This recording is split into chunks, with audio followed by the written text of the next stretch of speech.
looking at the state of economy as we, of course, are getting up towards another general election on October the 17th. And of course, also looking at the front page of a Daily Nation is tricky days ahead of uncertainties. This is what is headlining the front page of a Daily Nation. Tricky days ahead as Uhuru Raila dig in. So how is it also in the business sector? And if you were with us at the top of the hour, that is the 6 on the nose. Of course, I introduced our panelists this morning who are going to take us through this particular discussion this morning. We have with us the chair of Kenya Pipeline, John Ngumi. Also, we do have the chair of BIDCO Africa Limited. This is Vimal Shah. We do have also with us the director of International Chambers of Commerce. That is Patrick Obath. We have the chair of Kenya Manufacturers Association, Flora MUTAHI, and also we do have the CEO of Kenya Bankers Association. This is Habil OLAKA. Good morning to you, gentlemen and lady again. Good morning. Good morning to you. Right, thank you. First of all, tricky days. Looking at the front page of the Daily Nation, tricky days ahead as Uhuru Raila dig in. And of course, we seem to be not really getting to a place where there's a happy medium as far as also the internal wrangles within IBC is concerned, as far as also the wrangles between NASA and the Jubilee is concerned. They're saying, okay, we are not rowing back unless we have some of the officials within IBC who are shown the door. And it seems now we are actually at a crisis because constitutionally the president is not really allowed to appoint any commissioner right now. So where are we left in the business sector and how is this also spilling over? Maybe we can begin looking at the politics and now we drill deeper into business. Let's begin with you, John Ngumi. Where are we? We are like everybody else. We're watching. I think anybody taking a step back would have surmised that we would enter into a period of push and pull, push and pull, push and pull. Any analyst looking at this from, say, a business perspective would say, look, the election is October 17. There were lots of issues which came out in the previous campaign, issues which came out in the petition hearing. And we expect that we will have this sort of tussle of push and pull, as I called it earlier, through to the election and in the aftermath. If one were a betting man and if one were making budget estimates for one's company today, one would say we will try and carry on as best as we can, but clearly all projections for 2017, for the rest of 2017, must be called into question. Because while we as business may want to do things, our customers may not want to do things. Our customers may be hesitant, may hold on to their money, to their expenditure decisions as they wait to see how the politics pan out. But business has made it very, very clear that we will try and do as best as we can to maintain normality. Right. Let's hear from Patrick Obath. I think what you're finding here is that we are going into an uncertain period. Kenya has not been in this kind of political environment since this new constitution was put into place. Yes. And obviously, every time you get into a complete unknown, then people step back and wait and see what is the outcome going to be. And the reference point for a lot of people is the worst case scenario. So people go back to the worst case scenario in Kenya, which was 2007, 2008, and they think, hang on, is that likely to happen during this period where there's uncertainty? And I think Kenya has learned from the 2008 experience that is not where we want to go, right? And the uncertainty that plays out because of the push and pull around the independent body that is supposed to conduct the elections then adds to the fray. But I think we, as a country, we have shown resilience in terms of whenever we are put into a situation whereby there is tension in the country, people obviously come back to their safest ground, whatever it is for them, and they sit and wait. I think the business community is ready to service those who are willing to sort of go forward with us. That's the main thing. And even if you look internationally, we are not seeing business people keeping away from Kenya. All they're saying is, Kenya, you know, you're a good country to work in. Sort out your politics very quickly, and then we'll continue. So there is no, I think there's no doubt that Kenya is still an attractive destination. It's just that we've got this period of uncertainty around the way we are going to conduct ourselves. Yeah, I don't think it's the outcome. I think it's the way we conduct ourselves that is at issue. And then we will eventually come to a point where Kenya will be back to its usual self. And then you see the hockey stick coming in and take off again in business. So I think it's like any other country you see globally. Whenever there is this period of uncertainty and any election anywhere in the world, the same thing happens. Only ours has been taken a bit longer because we are getting into a new area that this country has never been to, which is, you know, a rerun of the election, which was completely unexpected by almost everybody. But yeah, that is how a democracy matures. And obviously, from this, we learn certain things to take us forward. Right, let's see from Vimal share also your projection and your reaction. I think when we look at the situation, it's unique for Kenya. So we've never been in this sort of a situation where, you know, it's happened. But then when you look at it really, what is it? We've had 6 elections in one day on August 8th. 5 of those elections have been confirmed. People have already been put in place. You've got the parliament in place, you've got the governors in place, you've got the senators in place, and you've got the women's reps and the MCAs already in place. And what was annulled is one election. And when we look at the implications on business or on the economy, the good thing was that both sides prevented any violence. And I think that was credible, I would say. That, you know, there was very much more mature in that sense. And that was the biggest fear that people had, of disruption and violence. And again, going forward to October 17th, yes, we'll have another election. What does it really mean? Does it mean disruption? Does it mean everything is gone? The governments need to work.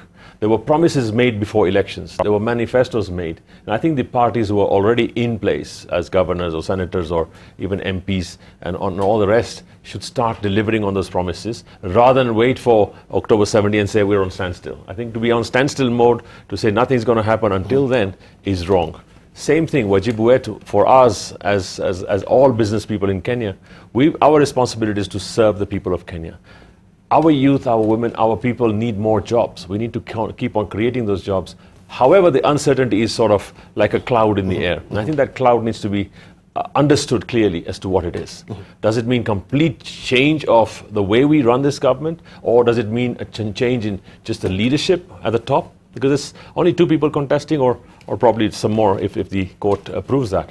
The point is, does that disrupt the country? Does that slow down the country? Should we stop doing everything? Should we stop eating, you know, cleaning, drinking, whatever we do as activities, building the economy? Even after the elections, the country has to continue. And if you look at the manifestos, they were not very different for both parties. And I think that's what we've got to look at and say, fine, definitely even after this, Kenya's going to survive, Kenya's got to be in there. So get on with the work and let's start doing this. If our retail sector and all our shopkeepers are saying, I don't want to stock anymore because of violence or fear, I think that's very clear. There is already, as we've seen in the past, there is already a government in place, there are already people in place, and they'll make sure that there's no violence. So in that respect, we should have a mark of confidence to say, we will continue and we shall continue. It's just another election. All right, Flora. The way I look at it is we had a constitution change. And we did build independent institutions. So we went to the poll on August the 8th, and you know, it was challenged in court, and the Supreme Court made a ruling. And that is what has perhaps brought us into these uncharted waters, which is where I would say we are right now.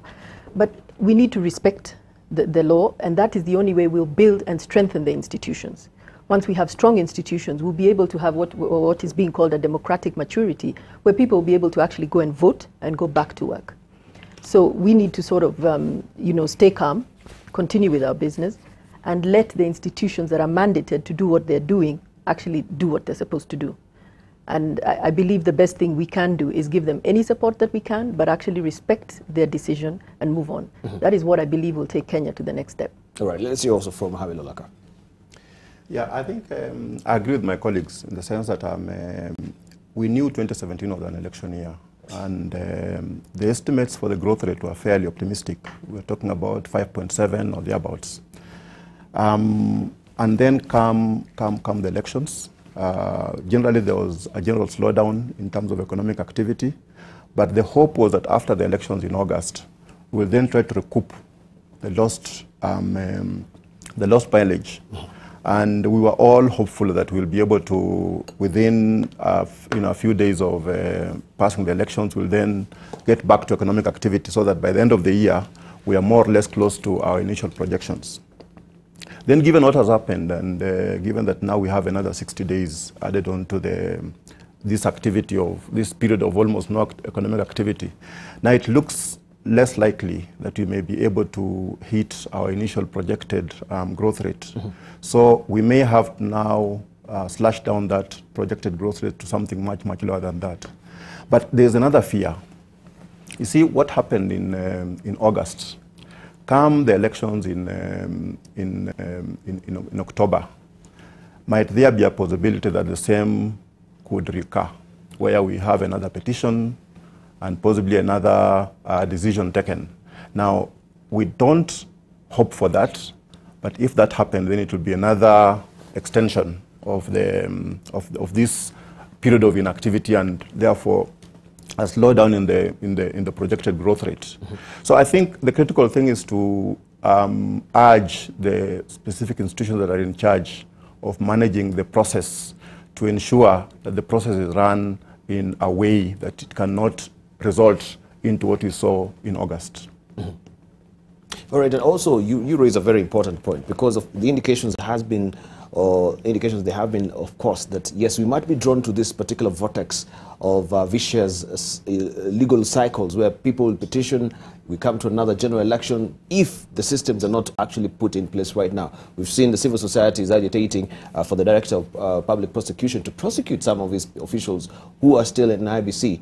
They should be taken to the slummers. But if we go now to the general election with the officials still there, then we have another election and we declared a certain president to be the president, and there's another petition. We'll be in another vicious cycle. What will this portend? Because for the business community, for the country itself, because it seems then we are actually walking on this uncharted waters we've never been before, and Kenyans being a very litigious country, we might be drawn to some place where we are actually caught up in a Gordian knot we cannot break.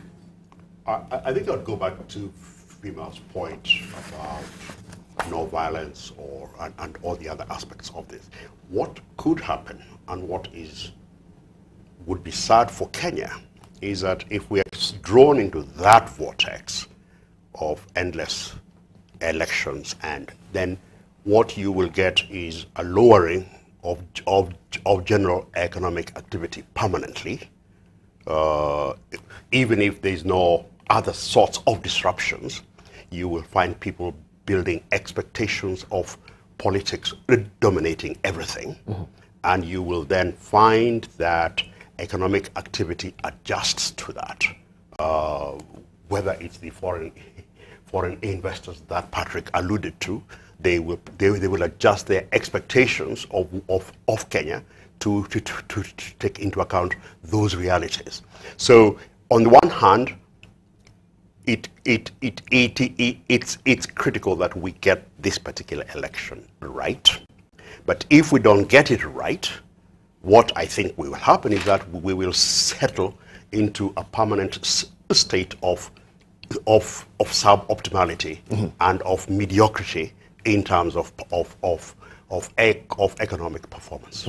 But given the current state of play, Patrick, and the row that is still ongoing within IBC itself, it seems we really strive for time, but they are not even putting their house in order so far.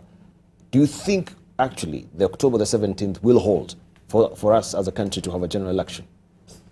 I think if you look at the regulations and rules behind the IEBC, we have no choice on October the 17th. All this gerrymandering around, we don't want X, we want this, we don't, whatever it is and so forth. I think we have to come back to reality that the options Kenya has are actually quite limited. And what Kenya has to do is to say these and sit down together as a country and say, what do we need to make us go to elections on the 17th credibly? Yes. Right? And that actually is a challenge that has to be given to the political class, to to basically say, don't throw stones at a glass window. Go into that house and clean that glass window so you can see inside. And that really is what has to happen. We are caught by the laws, by the constitution that Kenya actually put into place in 2010. And unless we change that, which we don't have the time to do, we have to stick with what we have. So October the 17th must happen. IEBC has to listen, but we have to be part of helping them get the solution. We should not just throw things and then walk away and expect things will happen, because if we do that, they will put something in place and you throw another stone and you keep throwing stones and just basically try and create a situation which is bad for Kenya. And I think I'd like to interrupt there and just support Patrick, but also add on to what Flora had said. We need to build institutions that are credible. To ask whether October 17 will take place or not is to question that very process of will we build institutions that are credible. And our challenge to the IBC, which Patrick has set out, is that just like we had a Supreme Court saying this is the way we will go, the IBC must take very clearly that word independent. If they have settled on October 17, let them work towards that date. Let them not give us the impression that they are malleable. Otherwise, as Patrick has said, they will be swung this way and that way. That date must stand. Otherwise, what does the independent in IBC stand for? Right, Vimal. I wouldn't doubt this. I think if you look at it, who set the date of October 17th? It was the IEBC who set it up and said, we will meet this date. They have the internal requirements for that, and I think they are the ones who've been tasked to get this done. It's like you go into a football match and say, I want my own referee there because I think he likes me better than you. I think you can't do that, number one. Number two, you go to a court and say, I want my judge to rule on my case. You can't have that. You've got an independent body, let them perform. I think next election is only one election. There's not 6 elections like the last time. And they've done this before, so they know exactly how it is done. The election process, getting the votes done and all that stuff was okay. What was the problem was after that, the counting. In fact, this time, you will have many more people watching at every counting station. In fact, everybody's free to have as many people there, I think 1 per party or whatever. Have a look and see what's happening to the counting, get the tallies and get that sorted out. So I think the ills of the past would be rectified in this manner. So I think this whole fear that will we make the date or not, if this thing goes into protracted battles and politics, I think we'd rather leave the politics to the politicians. Let them work it out. They're doing their job. Yes. Both sides have to do their job, and this is what they expect to sort of make the noise. However, on the other side, IEBC is independent, get on with the job, get the documents in place, put out the people, sort it out. I mean, it's a massive logistics exercise. If you look at 7 people per polling station, 40,883, that's about what? 300,000 people to be maneuvered, to be, followed up, to be put in place. It's a massive exercise. There's 32 days left. So there's no time for them to procrastinate and say, should we not? They just got to meet the date, get it done. But with the recent development that we see, of course, the civil society is saying, yes, we're eagerly waiting for the full disclosure of a judgment.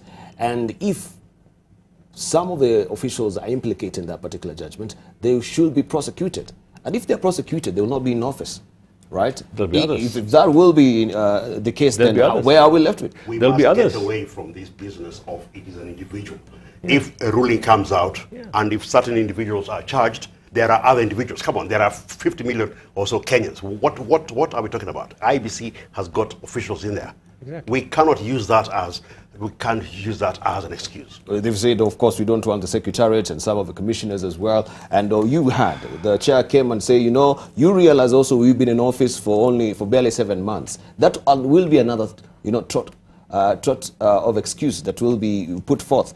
That yes, we didn't have sufficient time to actually shake into place, because there was some vacancies in IBC. Flora? Which is why I think we need to be careful. The way you've given somebody a mandate to do their work.